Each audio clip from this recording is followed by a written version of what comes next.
Talaga yung bahay namin, nilubog na ng gusto. At least meron pa rin po, may tumutulong pa rin po sa amin.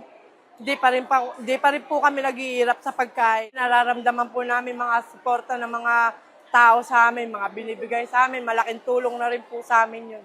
Dito sa Bacolor, ma'am, hindi nagkulang yung pamunuan natin dito, especially the mayor. Alam ko naman, connected through president yan, no? So, nakamonitor kami lagi, hindi napabayahan kahit nasa sitwasyon kami ng kalamidad. So, hindi kami masyadong nakaramdam ng masyadong parang panghihina sa sitwasyon namin. So, well support yung mga nasa government natin.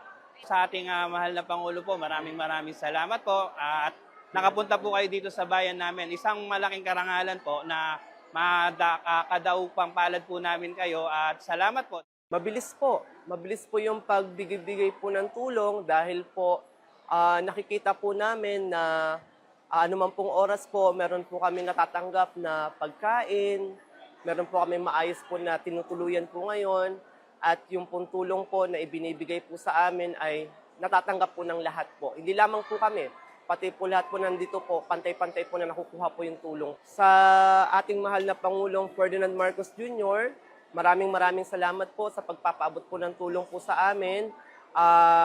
Inaasahan po namin na may pagpapatuloy pa po yung mga programa po para po sa pagbangon po ng aming lalawigan.